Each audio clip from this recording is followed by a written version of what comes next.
Mas, apa permasalahan apabila kita membiarkan engine mounting ini rusak? Jadi kalau nanti rusak Pak, ini kan kalau dia jebol, lama-lama dia kan pecah nih. Si transmisi akan turun. Oh, transmisi ketika turun. dia transmisi turun, harusnya si drive shaft-nya ini dia lurus. Lurus, ya. iya betul.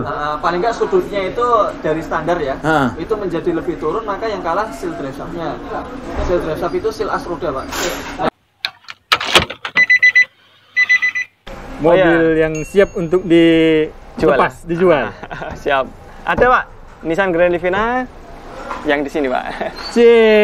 Marun lagi. Kemarin kita sudah punya Marun ya Mas Ardi ya? Karena yang kemarin itu belum sempat kita betulin, udah laku Pak. Masya Allah, baik.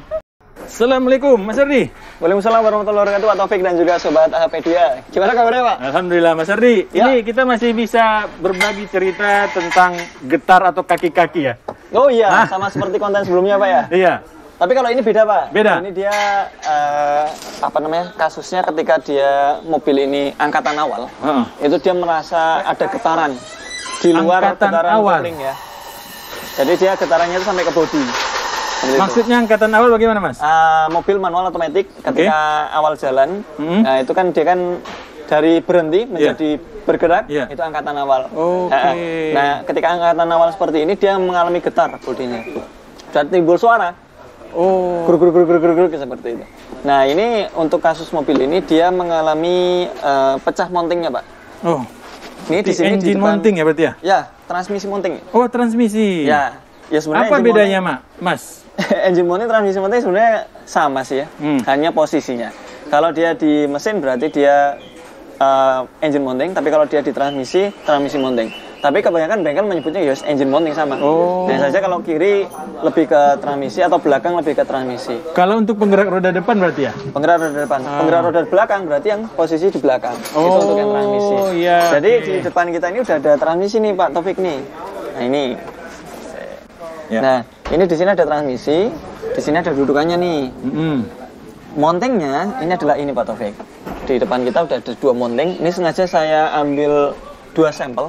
Kenapa? Karena memang yang paling banyak beredar di masyarakat kita atau di Indonesia ini ada mounting original, ada yang non ori. Oh iya, betul ya. Perbedaannya apa sih yang original sama non ori?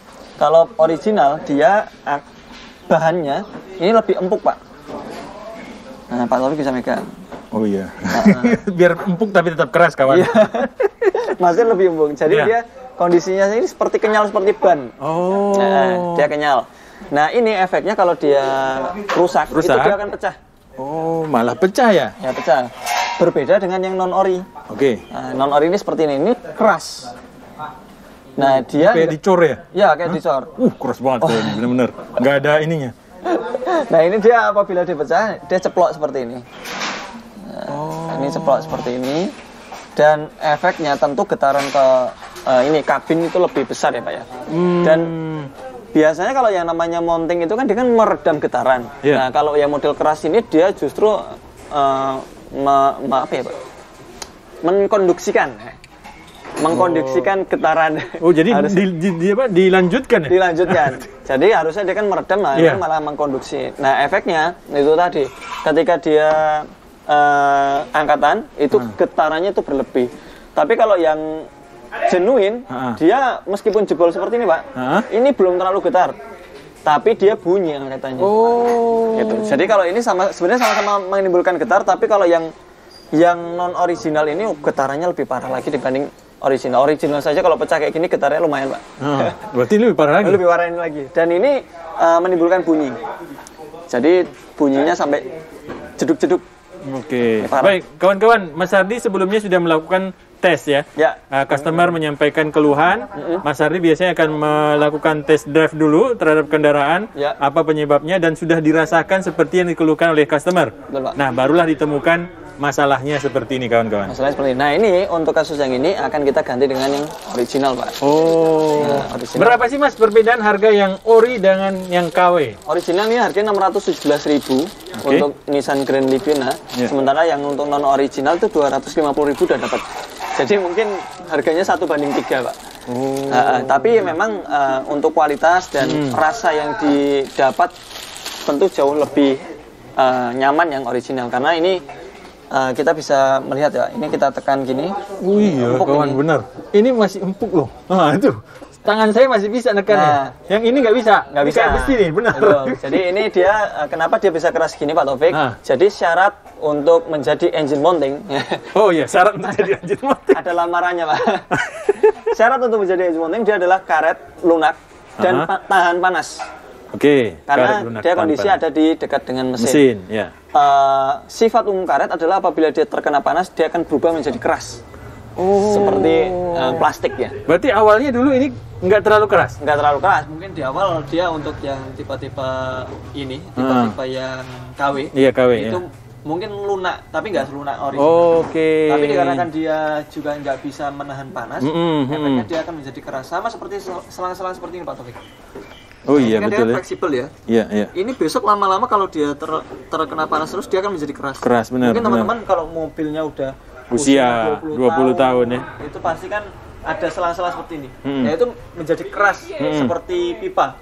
Betul. Nah, itu adalah dikarenakan memang sifat karet yang apabila dia kena panas dia akan menjadi keras. Nah, ini akan kita pasang di sini Pak Taufik. Nah, Pak Taufik bisa tahu nih. Ya, di mana sih posisinya ya? Harganya dulu, Pak. Oke. Udah ya. Harganya udah. Harganya ini 617.500. Terus untuk biaya penggantian kisaran sih 100 ribuan. Kalau untuk penggantian seperti ini. Bisa selesai dalam sehari? Bisa selesai dalam sehari. Nah, ini dia posisinya gini Pak Taufik. Ini si transmisi ini tadi, ini dia akan posisinya ada di sini. Dia menahan gerak ya antara ini ya, antara transmisi di sini dengan yang ada di sekitaran sini. Nah, nanti ketika dia ini meredam getaran seperti ini, dia akan meredam kanan kiri dan depan belakang. Nah, itu yang mengakibatkan si mounting ini sebenarnya dia mereduksi ya getaran dari si transmisi ya. Apabila dia keras seperti yang non original seperti ini Pak Taufik. Nah, ini tentunya getaran akan tetap masuk sampai ke kabin. Oke, baik Mas, ini hal seperti ini biasanya terjadi di kilometer berapa? Berapa ribu kilometer? Kalau dilihat dari kilometernya dia rata-rata 80.000 kilometer. 80.000 kilometer. Usianya udah lebih dari 5 tahun, itu akan kena Pak. Jadi kalau dibicara usia, mungkin dia bisa lebih dari 5 tahun. Tapi kalau bicara kilometer, mungkin 80.000 kilometer saja dengan usia yang udah lebih dari 5 tahun ya. Itu akan rusak. Tapi kalau misalnya dia di bawah 5 tahun, sementara mobil jarak tempuhnya sering, itu 150.000 kilometer dia udah pecah. Jadi tergantung waktu dan juga jarak tempuh Pak. Baik. Kadang-kadang kan kalau kita bicara masalah jarak tempuh, kalau dia udah masuk usianya lebih dari 5 tahun, dia bakalan tetap akan.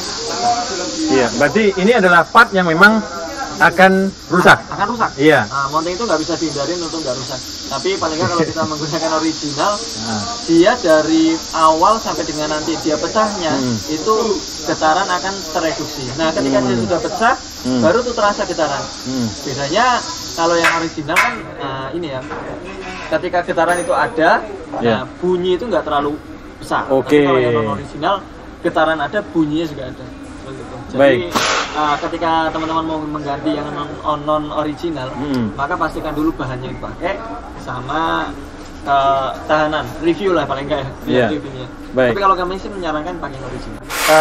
Kembali menentukan dengan harga ya. Harga. Ya, karena kan ada tadi yang 600 dan ada pilihan lebih murah lagi dia di bawah dan 600.000. Betul. Tapi kualitas memang berbeda ya. Harga kan sesama dengan kualitasnya biasanya gitu. Mas, ini ngomong-ngomong nggak bisa direparasi atau dilem gimana Mas? Ya, sebenarnya bisa Pak. Ini bisa kita lem. Jadi kadang-kadang gini Pak, ketika kita bongkar kayak gini, kemudian spare part tidak punya. Oh iya. Maka teman-teman bisa memberikan di sini lem, sejenis lem. Ini bisa dikikis dulu kotorannya, kemudian dilem. Tapi jangan nanya berapa lama. Ya Pak. Kalau untuk sementara P3K-nya, pertolongan pertamanya ya masih bisa lah dilem. Jadi, untuk yang kasus-kasus seperti ini, kalau dia masih bisa tertata pada posisinya, maka ini masih bisa lem, pakai lem G aja bisa. Lem G Alteco itu bisa.